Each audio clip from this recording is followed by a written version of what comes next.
Hi, everybody, and you're very welcome to today's Erasmus pre-departure readiness briefing. Thanks so much for attending.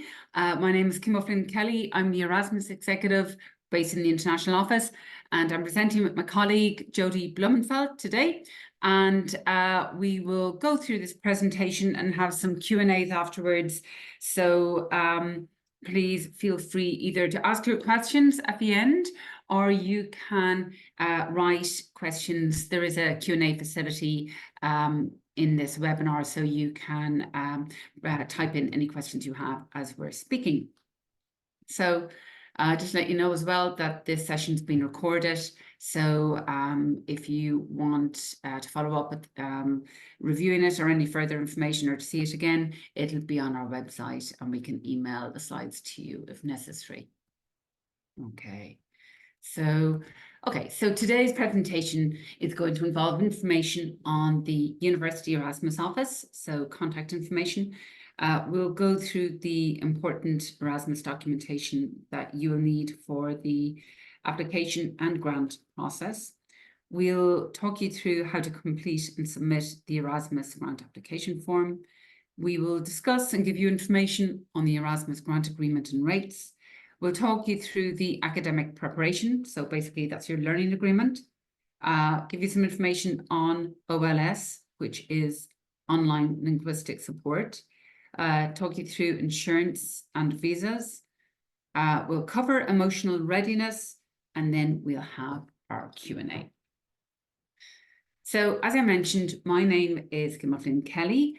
I'm contactable Monday to Friday, anytime at kim.o'flynn-kelly@universityofgalway.ie, and Jody is available also at number 7 or by email at outgoingerasmus@universityofgalway.ie. And we're based for the moment in the international office on number 7 Distillery Road.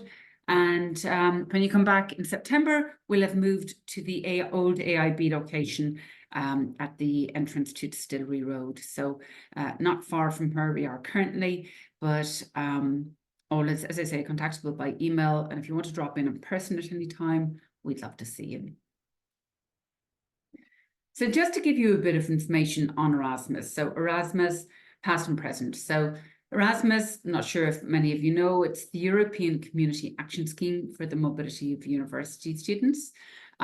It's named after Erasmus, who was a philosopher, theologian, and humanist who lived in the Middle Ages. And it's basically the European Union's flagship mobility programme in education and training, and was established in 1987 with the University of Galway being involved from the very beginning. So the whole purpose of Erasmus is to enhance the quality and reinforce the European dimension of higher education, as well as increasing staff and student mobility. There's 5 main flagship areas in the whole Erasmus programme. So there is mobility, which basically consists of study exchanges like you're doing, and or traineeships. Inclusion and diversity, basically there's a whole drive for equity of experience. So there's sort of socioeconomic initiatives, to increase diversity amongst a whole different number of groupings, and we'll get to that later. Digital mobility, so we are increasing the number of blended intensive programs, which are combined physical and virtual mobility, and sustainability. So sustainability, as you know, is a core value of the University of Galway. So obviously the whole mobility side of things is a bit controversial when you're talking about sustainability. So we do ask that you are very mindful of being aware of your carbon footprint. And they're actually on the Erasmus Plus app. There is a little sort of app that allows you to calculate your carbon footprint from your mobility and just ways that you can learn how to offset it. And just like we just ask you to be mindful when you're, overseas, that you're as sustainable as possible in terms of taking train or buses, and just being mindful to be as green in your travel and your living as you can be. So obviously here in the International Office, we very much believe that traveling is still the most intense mode of learning. And I know you've all signed up for this and you're probably half packed and nearly ready to start your travels, but just to remind you what's in it for you. So the ability to create amazing memories, you will make international friends, you will undoubtedly improve your language skills or learn a new language. You'll be given the experience to, be able to absorb other cultures and immersed in other cultures. You will definitely broaden your horizons. You'll be encouraged to grow as a person and gain valuable skills and experience, and also the opportunity to, achieve academic benefits. So as we've said to you in other Erasmus information sessions, there are statistics in place to prove that employers will definitely prioritise students who have travelled or lived abroad over those who haven't. So it's a definite addition to your CV.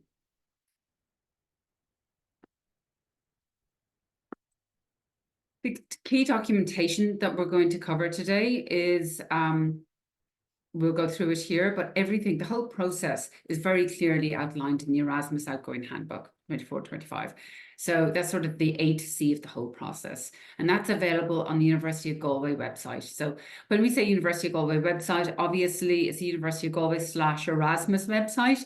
So if you go down to our Erasmus section and focus our input, key in outgoing students, you will have a multitude of information there. And amongst that is the handbook. So we do ask that you read this as soon as possible, definitely in advance of your mobility. And that should be your first protocol, really, if you have any questions or queries. And then obviously come to myself or Jody afterwards if they're still unresolved. In terms of the actual grant process, the University of Galway Erasmus grant application form will be received by you from Jody, and you will access this by the web link that Jody will send, okay? So that'll be in the next, where are we now, Thursday, that'll be in the next week or so, right, Jody? And so you've all been nominated by your academic coordinators, you've been approved. So though Jody has your details, we'll send you the link. If you don't receive it by the end of next week, please contact Jody. Once you receive this grant application form, you need to be fairly prompt about completing and submitting it. There is a deadline of Monday, the 27th of May.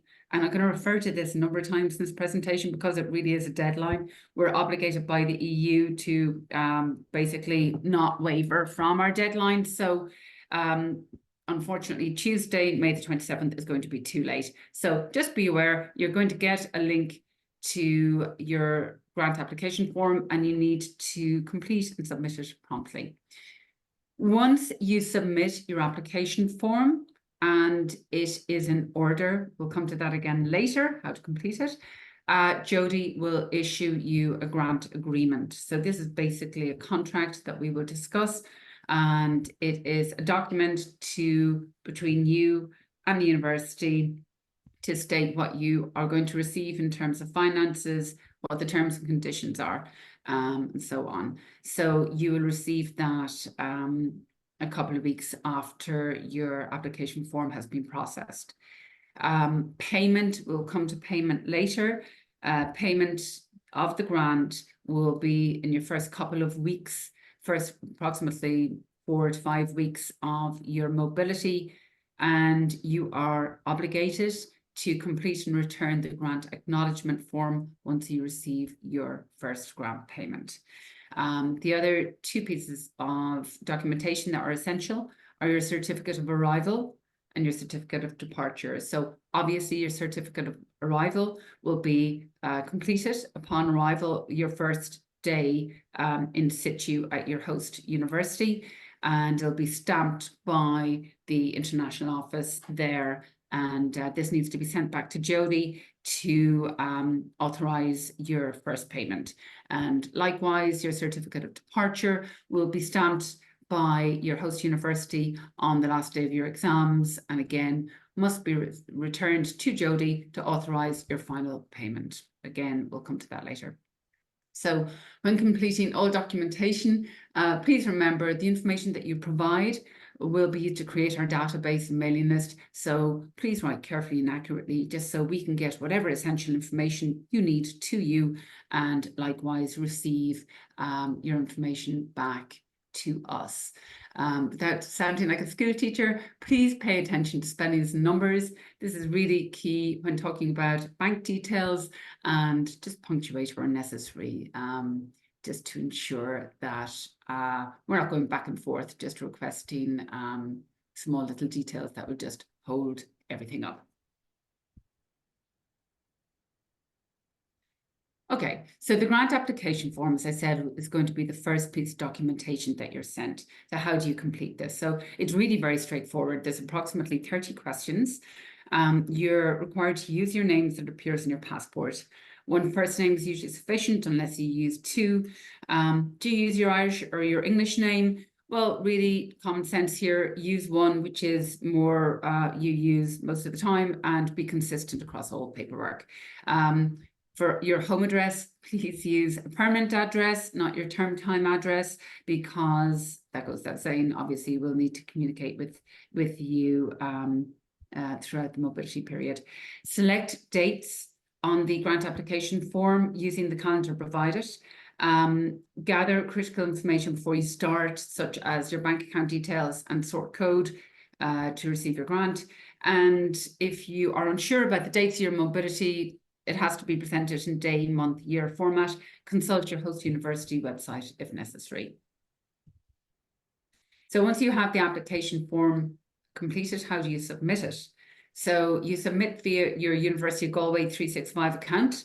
Only complete the form once. And when you do, you will receive an email like this below, confirming your receipt and providing further information. Let's see if I can just blow this up a bit. So it's just basically just confirming your online application. It does make reference to the fact that you are applying for your mobility grant. You are always required to apply directly to your host university in parallel. But again, we'll come to that in later side. And just meant to mention and to reiterate, the deadline for the application for your grant is Monday, the 27th of May. In terms of the grant application, we are obligated to let you know that your personal data will be collected. So at the end of the application form, there's a link to the university's data protection policy. So it's all fairly standard stuff, but just to let you know that you'll be required to tick a box to indicate that you have read and understood the policy and that you agree to the collection, use and storage of your data. So what happens if you miss the deadline? Okay.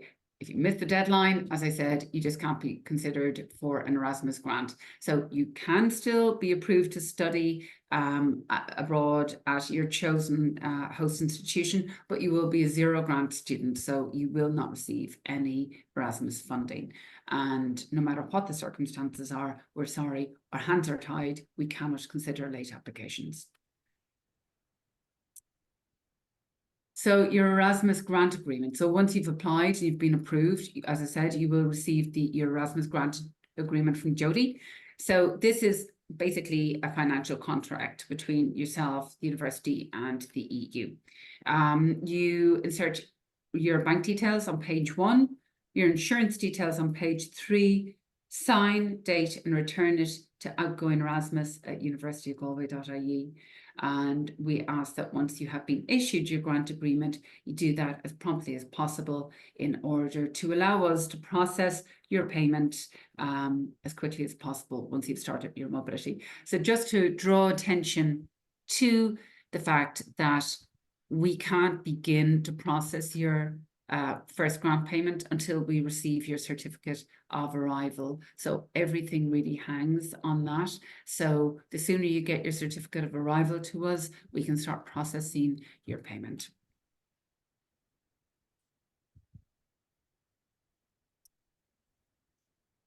Okay, the really important part. So how much do you get and when? in the Erasmus grant. So the 2024-25 rates include an increase from last year to a total of 385 per month for Norway, Denmark, Finland, Sweden, and Liechtenstein, and 330 per month for all other countries. So there is an additional grant at 250 euros per month for the financially disadvantaged students. So all of those students who are in receipt of a full SISI grant, okay, so are in full, excuse me, apologies, who are in receipt of a full SUSI grant. So that's not fees, it's the full SUSI grant. So all here students, access students, will be entitled to an additional 250 euros of a payment. So that is a European payment, which has the acronym SISI, okay? So if you get SUSI, it's quite confusing, you will also be eligible for the SISI payment. So if you get your 250 SUSI payment, you also get an additional 250 SISI payment, which is an addition of 500 per month for those who are eligible. If you have any queries about your eligibility, please go to either disability services, or you can contact myself or Jody. As I mentioned, the main grant installment is paid at the beginning of the study period after we have received your certificate of attendance. The remainder of the grant is paid after the study period, provided all the necessary paperwork has been submitted. So that would be your certificate of departure and your EU report. So the Erasmus grant, as I said, is a financial contract, and as with any contract, a breach of contract can occur. So in this case, a breach of contract occurs when you fail to complete the agreed study program, you fail to complete a minimum of 2 months abroad.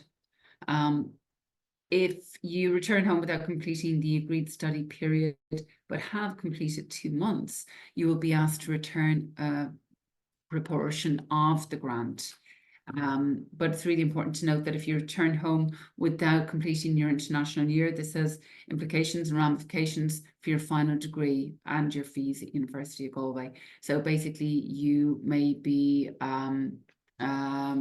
you may need to change to the 3-year program, so you may lose the global aspect of your degree, or it may be that you it has an impact on whether you do an honors degree or not. So all of that can be discussed with your academic coordinator, but just before you start, to be cognizant of the ramifications of withdrawing from the program. Okay, so we've covered the grant application, the grant agreement form. Now we get to the academic documentation requirements. So certs of arrival and departure have been covered, but they also have an academic purpose. But the principal piece of documentation for academic purposes is the Erasmus Learning Agreement. So in terms of academic preparation for your mobility, you are required to apply yourself to your host university. Okay, so you need to check the application deadline and adhere to it. So you may need to check your spam folder or follow up with your host university, but it is your responsibility. Again, your academic coordinator may be able to assist, but essentially it's up to you to confirm and monitor your application for your host university acceptance. You will need to arrange accommodation. If your host university has on-campus accommodation, we strongly recommend that you avail of it. The host university may require a preliminary learning agreement. If this is the case, then you need to work with your academic coordinator to identify the modules and courses that you need to take to meet your ECTS requirements here for your degree purposes. If you don't know who your academic coordinator is, a list of coordinators is available at the back of the Erasmus handbook. Language students, indeed everybody, all students abroad, are advised to take an OLS assessment before departure. So this is an online language support tool that is hosted and offered and run by the EU. So the completed test gives you access to free online language courses, which obviously are of super importance to language students, but are really beneficial for all students, just to help with picking up the language of your host country and just to allow you to integrate and assimilate as best as possible. So the link here, this will be in the slides, allows you to learn the basics of 22 languages with online language support. The learning agreement. So just like the grant agreement was your financial contract, the learning agreement is your academic contract. So this is between yourself and the university, and it states the agreed courses or modules you will take, the ECTS credits you will obtain, and how your studies will be recognised by the University of Galway. So this needs to be approved and signed off by the academic coordinators, both here at the University of Galway and also at your host university. Your University of Galway academic coordinator can help you to identify the correct academic coordinator at your host university if you're having difficulty in finding out their name and contact details. There is a section called mobility period, and this is for changes to your course choice. Changes must be approved, if you are making them, first off by your home university academic coordinator and then by your host university.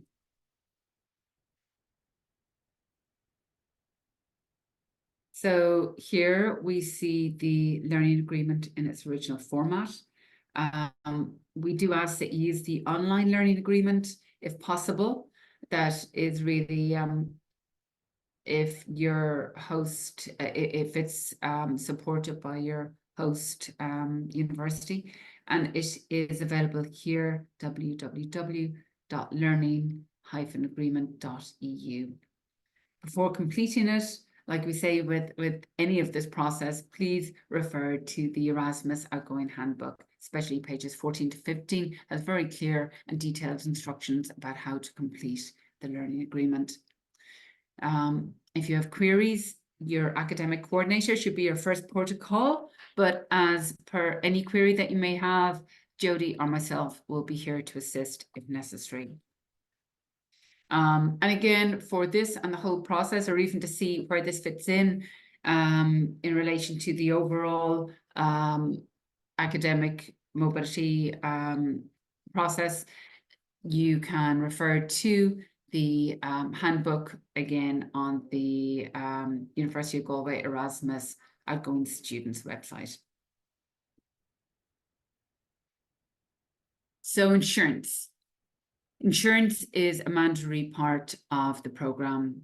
So if you don't have full insurance coverage, your grant agreement will be deemed null and void.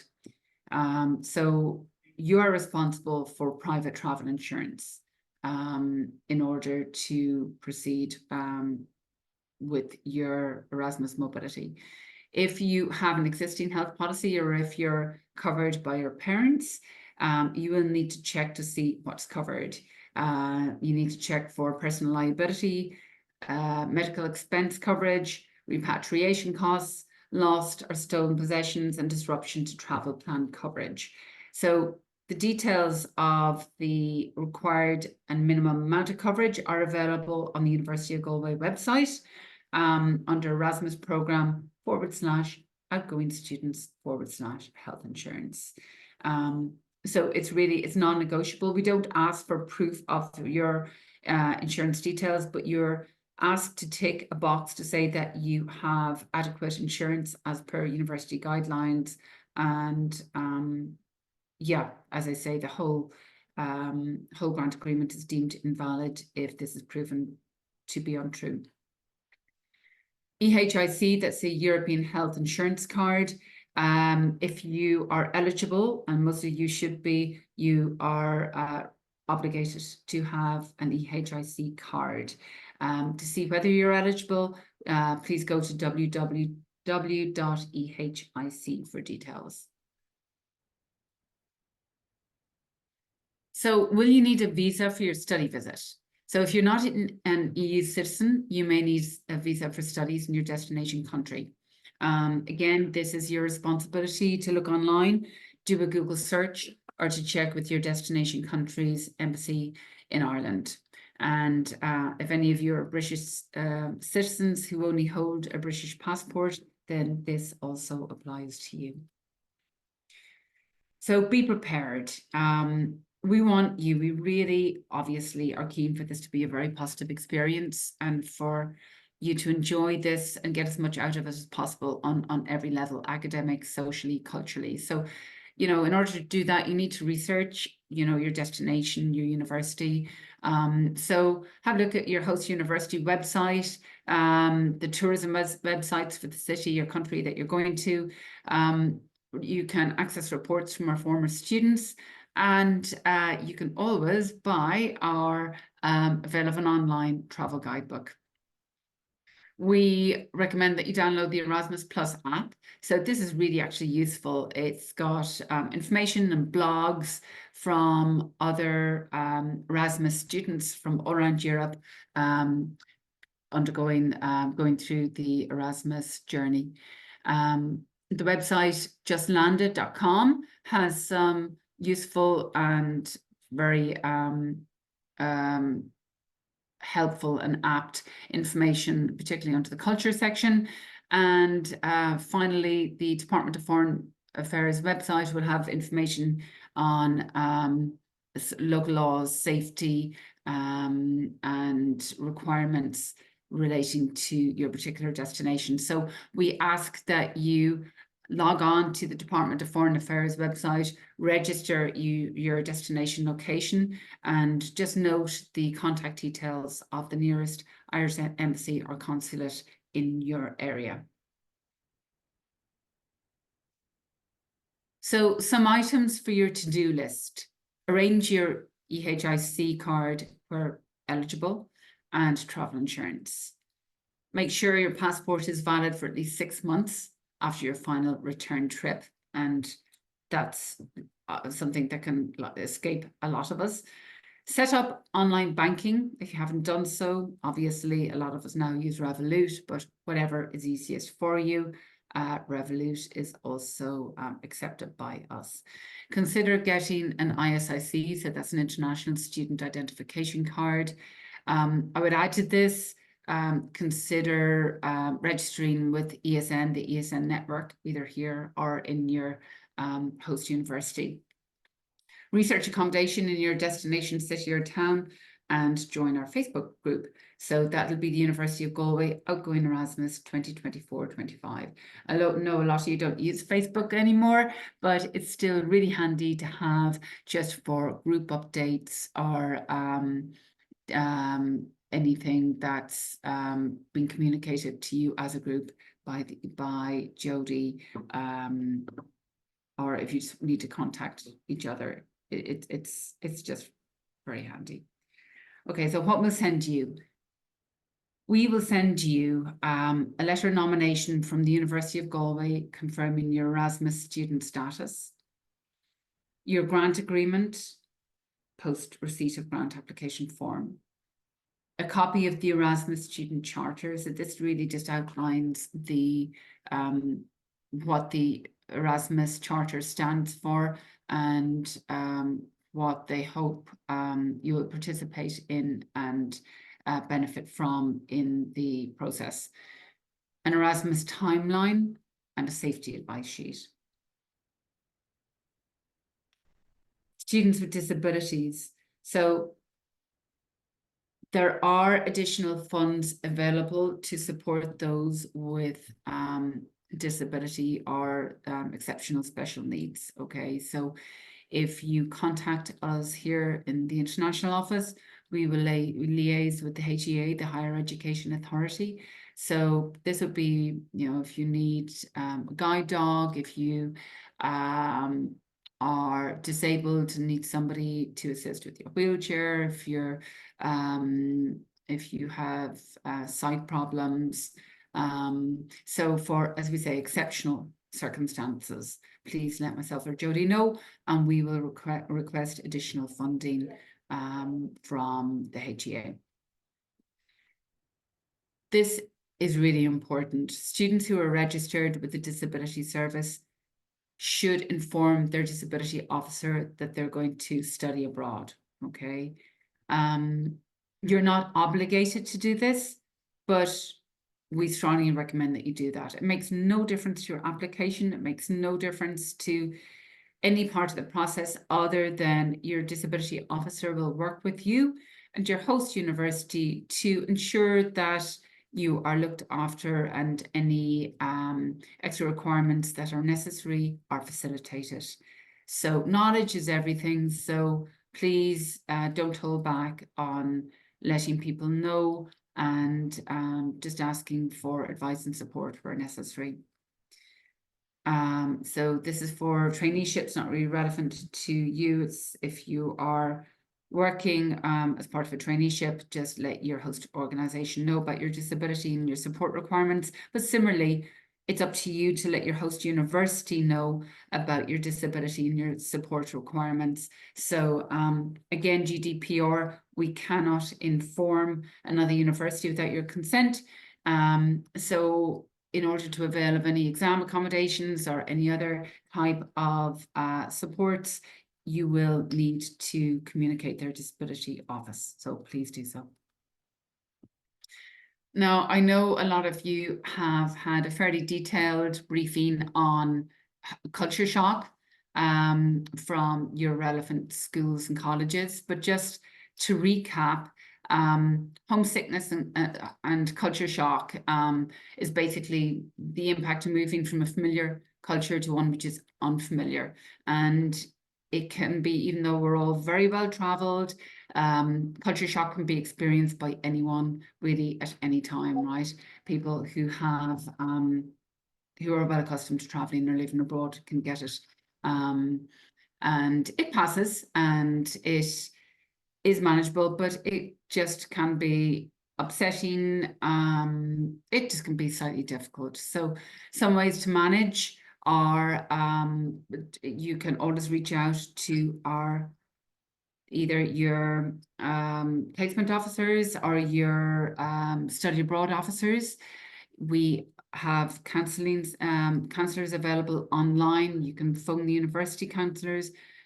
Please reach out to myself and Jody. But there are some sort of self-management techniques, just as bringing your favourite foods with you, or just acknowledging that in order to grow, you know, sometimes you just have to get through not necessarily adversity, but it's managing your discomfort in order to grow. It's not going to last forever. You may not experience it at all, but if you do, just reach out to home or us at the university and just let us know how we can be of assistance. So basically the symptoms are, and I know again you've gone through this, it's just basically feeling of irritation, sadness, unfamiliarity, sleeping a lot or tiring easy, just general anxiety.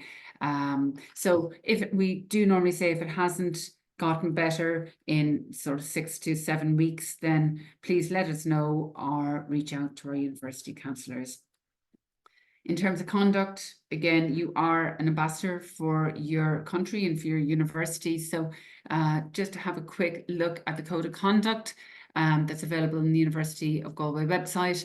And just remember that it's a partnership with the host university and there are other students to come afterwards. And we do have a good reputation and we just want to, keep it that way.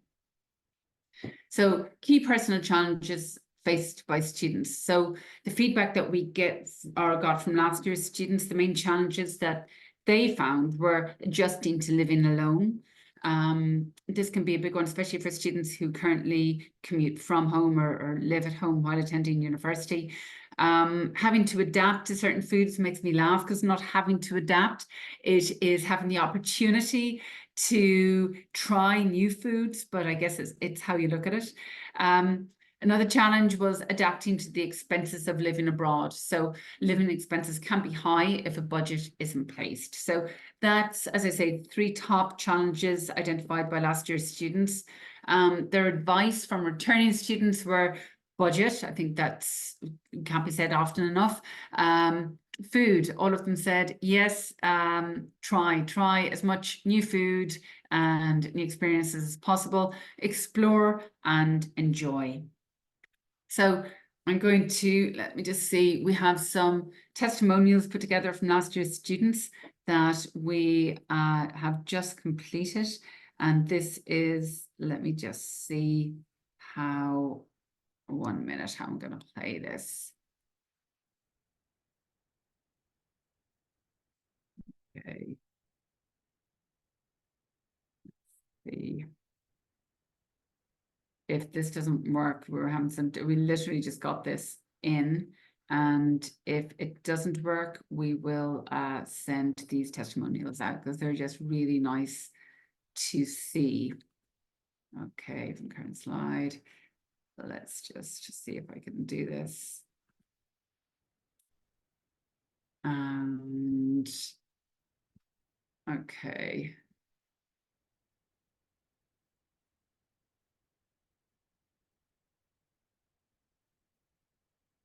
Jody, can you see that? I can see your slide that says Erasmus student testimonials, but not the video. Unfortunately enough, my brother did the same course and he got to tell me all about Erasmus. And when I was in Leamstart, I completely fell in love with the idea of doing it. And the 2 semesters I spent away were better than I could have ever imagined. I have to admit, at first I was kind of afraid because of mostly all of the administration stuff that goes with an Erasmus. But honestly, it worked out. Okay, I think we might have to somebody who can help you. I think the biggest challenge was the money, because everything is more expensive than you think. Can you see it now? No.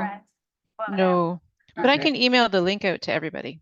Okay. The European Union give like €300 a month. Okay, let me towards do Erasmus. that. It's a completely different change going from the English you learn at school. Okay, we'll email this link out because it's actually it's absolutely gorgeous. It's a selection of inbound and outbound Erasmus students just talking about their experiences, and it just gives you a nice view as to what's ahead of you and just, you know, some of the challenges that you may experience and some things to look forward to. So we'll email that out to you together with the link to this overall presentation. So on that note, just again to bring your attention to the fact that just to remember that if your grant application is not received on time, you will not and cannot, unfortunately, get a grant. And the deadline, in case you didn't hear me, was Monday, the 27th of May at 12 midnight. So on that note, all myself and Jody would like to do is say thank you so much for attending this. We wish you all a really wonderful study abroad experience. And now just asking if you have any questions. If you have any questions, you can just type it out in the Q&A and I can, I'd be happy to just answer them right here. So don't be shy. We've already had quite a few questions about health insurance and about the learning agreement. A couple questions. I think there's one question about visa. So let me see. Where will the slides be found? This presentation is being recorded, and soon we will upload a link to the recording on our website. Is it normal for applications to other universities to be accepted in mid-June? Yeah, it depends on the specific university. Some of them are still accepting student nominations from academic coordinators. So they may not even be contacting their incoming students yet, and you are their incoming students. So it's possible that you may not need to apply until mid-June, but it's up to you to know specifically when your host university is requiring you to apply. So check their website, contact their international office and make sure you know. For Uppsala, I don't know because we send students to hundreds of host universities, so I don't have the application deadlines in my head. But contact Uppsala. They may actually have this information up on their website.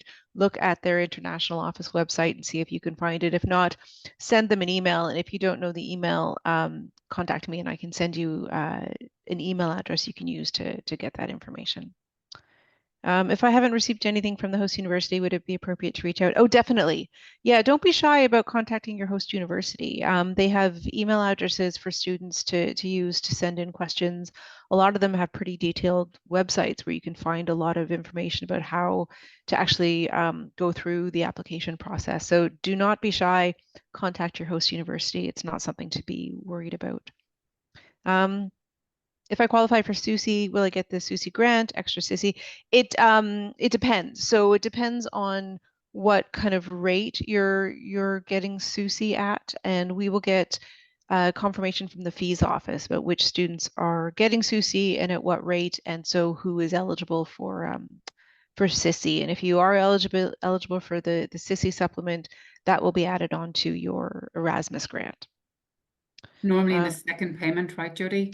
It is. If you're going for the full year, you'll get about 80% of your SISI grant kind of in late January, early February. And it's that late because it takes a while to get confirmation from the fees office about what your SUSI status is. But if you're a single semester student, then your full SISI will be added onto your final grant payment. I had to defer my Erasmus year last year to leave of absence. As a result of this, I have no access to my how will you complete the grant application form? Email me if you received a link to this webinar, then I think I know who you are and I have your Gmail account and I've been using that. However, keep in mind, you will not be on a leave of absence next year, and so you need to make sure that you are registered. All of you, every student who goes abroad on Erasmus has to be registered at the University of Galway as well. So your University of Galway email account will be reactivated for next year. In the meantime, I am sending everything to your Gmail account, and the link to the online grant application form will be sent to that account as well. If I don't have your alternative email account, and if you didn't receive a link to this webinar from me, send me an email and make sure I know how to send that link to you. To make sure the grant application form sent to you. It's an online grant application form, and I will send you a link to the online form. You submit your information via the online form. They're really simple questions. Most of the questions, they're like, what's your first name? What's your last name? What's your date of birth? Where are you going on Erasmus? What's your bank account number? And once you submit the form, then I have access to your answers. So there's nothing that you then need to send to me separately. Is University of Galway involved in the fees, or is it a host university? When you're abroad on Erasmus, you don't pay fees to your host university. You pay your normal fees to University of Galway, as usual. There are some German universities that ask for a small fee, and I don't remember the name in German for it, but that covers like a bank, sorry, not a bank, a bus pass and other stuff. But other than that, there are no registration fees paid or tuition fees paid to your host university, just your regular University of Galway fees. Who do we contact if we don't hear back from the host university? Contact your host university directly if you're expecting an answer, but and double check that you have the right email address for them. What is the arrival date you have to add to the cert of arrival when you check into your housing or when you begin school? The start date on your cert of arrival is the first date you are required to be physically present at your host university for either your first class, for a pre-semester language course, or the first day of orientation. It's not when you first arrive in the city or when you first check into housing. It's the first date you are required to be on campus in either a class or an orientation session. I'm a Czech EU student at University of Galway. Should I register with the Irish DFA or the Czech one? Good question. So they're studying, it depends where your mobility is. If you're going abroad on mobility, I would imagine that is the Czech one, right? I would think so. If you're a Czech citizen, a Czechia citizen, and not an Irish citizen, I would check. Yeah, it would be the Czech one. Yeah, thanks, Kim. And jump in if you want to answer a question instead of me. Is the cert of arrival? Oh, sorry. Do you want to say something? Yeah, no. In the country for when you arrive. Yeah, we've covered that, right? It's the first day of college. It's the first year that Yeah, Yeah. the first day of certificate arrival. Is there a Yeah. deadline to get private health insurance? Well, you cannot submit your grant application form without having insurance in place. Actually, I'm So- going to interrupt you if you don't Yeah. mind. It's the grant agreement that they put the health insurance into the grant application form. They don't need, there's no question about health insurance there. Okay. So yeah, just sorry, because I know there's a lot of it shows that a lot of this, the words for the documents are very, very similar. We've got the grant application form, the grant agreement, and so it's not until right before you leave on Erasmus when you're returning the grant agreement to me that I need your health insurance information. For the online grant application form, you don't need to enter your insurance information. Classes starting on the basically before academic courses in Germany, a 4-week language class is starting, and I guess they're asking, is there a cert of arrival from the language class? No, it's from the start of your university course. So language classes are supplementary. You will start, yeah. So it's the start of your actual academic course, not the supporting language class. But if they are taking a language, a pre-semester language course at their host university, the start date on their cert of arrival can be the first day of the language course. And that's written on the cert of arrival right underneath where you're supposed to put in the start date. It'll tell you, write the first day of your class, a pre-semester language course, or your first day of orientation. Yeah. So who do we contact about Sissy on top of Susie? Nobody. There'll be a question in the grant application form asking you if you are in receipt of Susie or if you're applying for Susie for next year, and answer that honestly. And then I will get confirmation from the fees office as to whether or not you are eligible for Sissy. So you don't need to contact anyone about that. So when's the meantime people secure accommodation? Is it too early to find accommodation now? No is the answer. However, we must say just beware of scammers. I mean, it's happening not just in Galway, but in every city across Europe. So sometimes there is no way to secure accommodation other than paying up front. But we just ask that you try and have as much information as possible, maybe run it by the accommodation team at the host university, and we just urge caution. Exactly. Yeah. Ideally, you would not pay in advance, but let's be honest, sometimes there's no other way around it.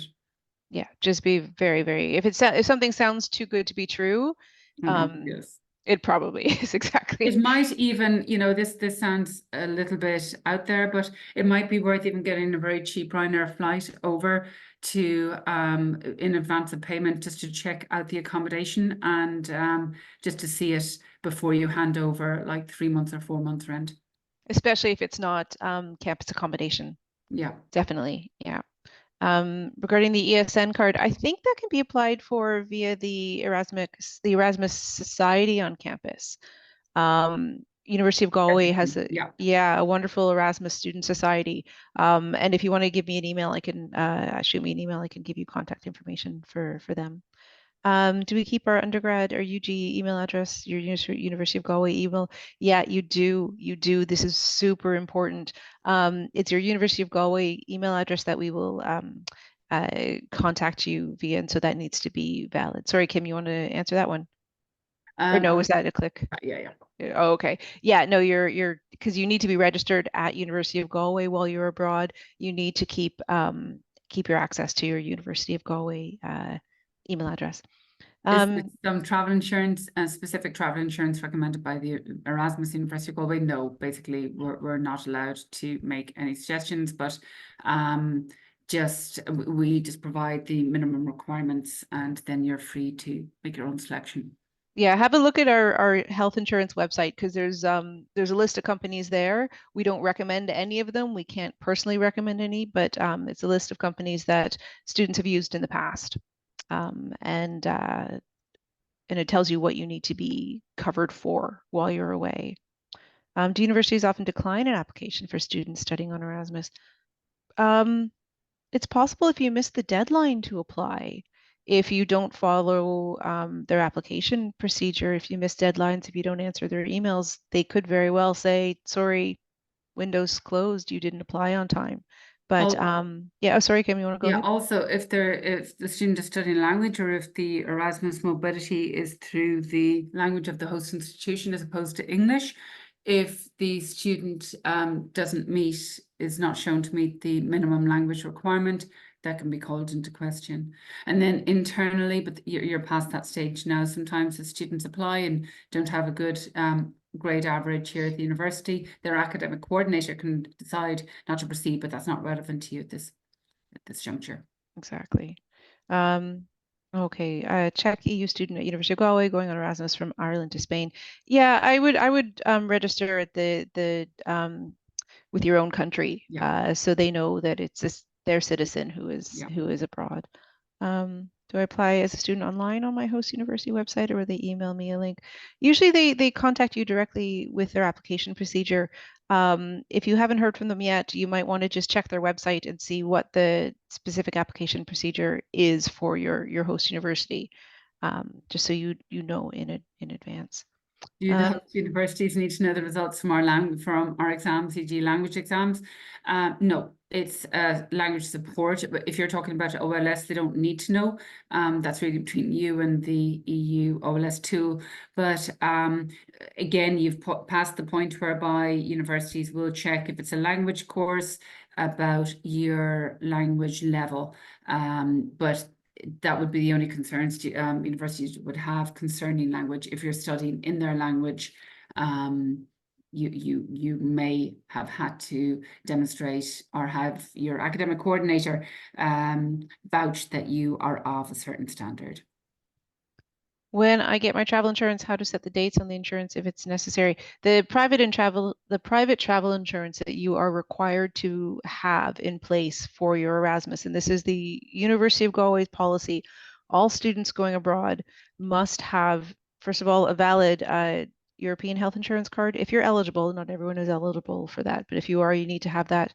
And you have to have a private insurance policy that covers you for the entire duration of your mobility abroad. And so when you contact a potential health insurance company and purchase insurance, you have to make sure that the start date is before you leave and the end date is after you return.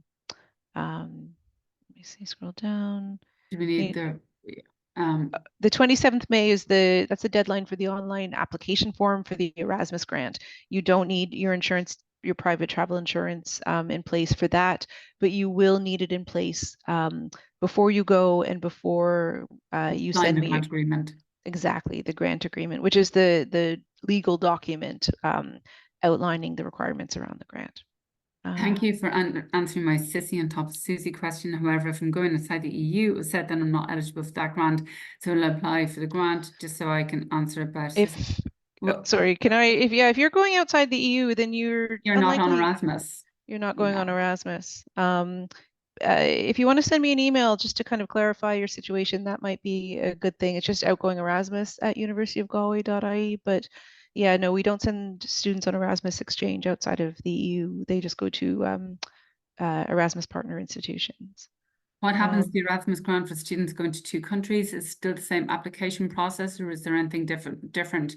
So no, it would be actually, Jody, it would be the same process, right? Yeah, it's if you're going, say you're going to France in semester 1 and Spain in semester 2, the Erasmus grant you get for France versus the one you get for Spain, they're considered 2 separate grants. So they'll be you're going to go through the same process twice. You'll get another email from us about a pre-departure session, probably in November, about semester 2. There'll be another, you'll have to fill out another online grant application form. There'll be another Erasmus grant agreement, all of that. So it's the same process, but you're going to have to do it twice. Yeah, so it's just everything duplicated. Exactly. When applying for the online agreement, my University of Galway.ie email address isn't recognised, but the old NUIG one is, would it be okay to use the old email? Yes. Basically, it's an EU tool, and it just takes a long time for change to take effect. So they haven't updated our university details as yet. So yeah, NUIG is fine. Yeah. I think this is the same question that was I've already answered. The online grant application form, it's a web link, and I will send you the web link. You fill out the form, and I will automatically get the information that you filled out. So you don't need to send anything to me. You'll receive a link from me. You fill out the form, then I will be able to access your answers. I'm studying English and doing my Erasmus in Malta. Do I have to do the OLS? No, because if you're in Malta, then your courses will all be in English. Yeah, so no, there's no point. You'll do really well if you're an English speaker and you do the OLS in English. Do we need both private travel and private health insurance? Yes. It's well, and you could get a combined policy. So But it needs to cover both. yeah, it needs to cover all the potential kind of eventualities we have listed on our website. I have the link to the website posted kind of further up in this Q&A, but you can just we have it all on our website as well. And if you want to send me an email, I can give you a link to the website.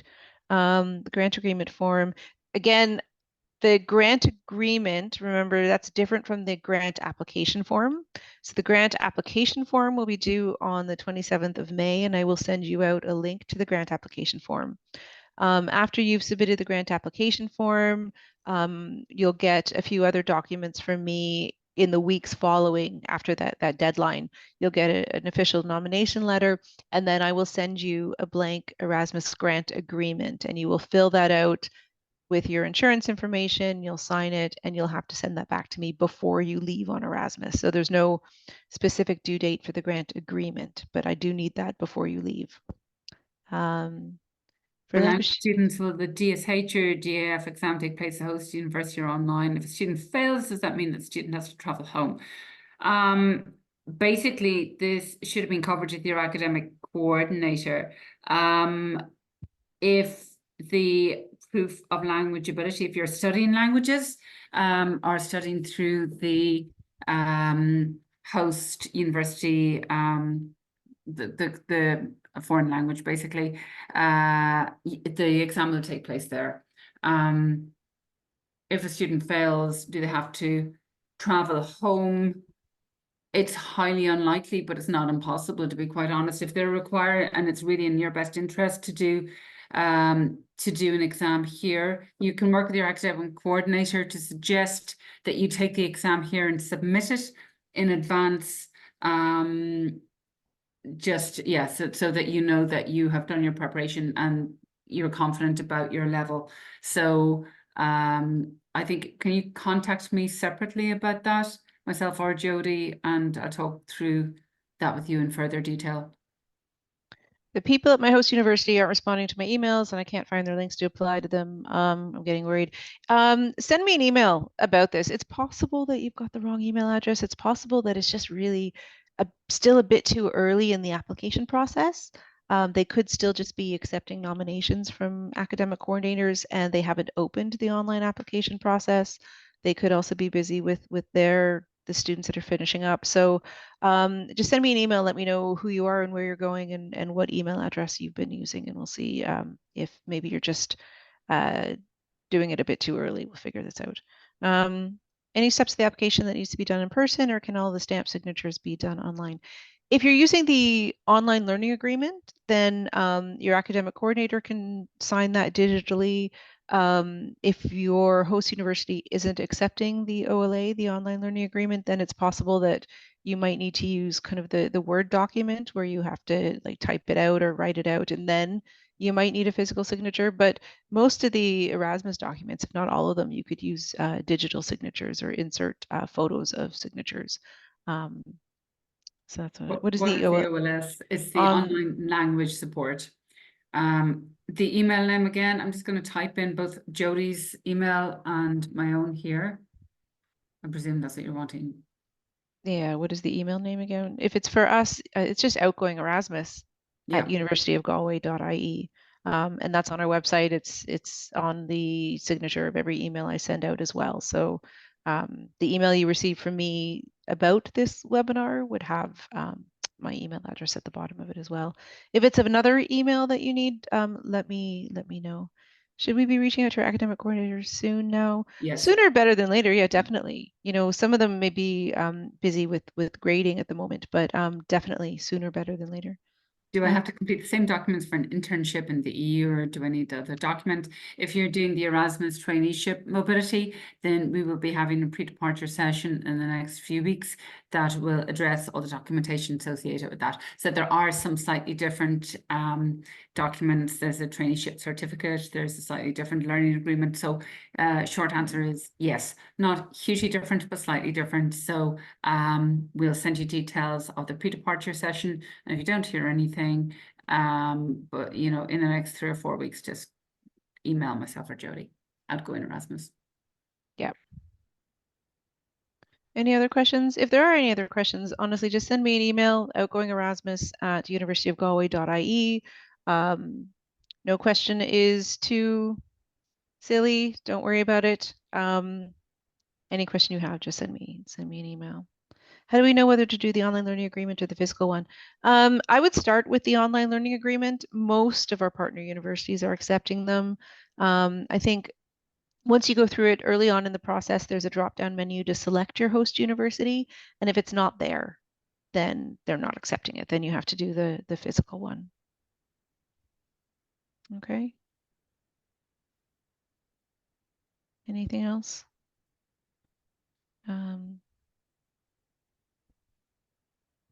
I wasn't clicking which questions I'd answered. So There is one thing, guys. We did mention ESN a couple of times. It's the Erasmus Student Network, and it's really prevalent and very popular, especially in mainland Europe. And they're hugely supportive of the Erasmus process. So I would strongly urge, you know, Jody mentioned this already, to register with them both here and at your host institution, and also just to think about maybe flying the flag for them, like becoming an ESN member upon your return, to kind of carry it forward a little. They really provide great opportunities for cultural integration and experiences and just general kind of fun yeah, just they also give back to the community. They've whole 5 tenets that cover quite a broad breadth. So yeah, register here, register with your host university, and try and get involved when you come back for your final year. Alrighty, so I think that's it. So from myself and Jody, thank you very much for taking the time. Thanks for your questions. We'll let you know about the slides, and we'll certainly send you out the video of the testimonials. And if you have anything else, just drop us a line. So thank you, and wishing you all a wonderful mobility, and take care. Bye.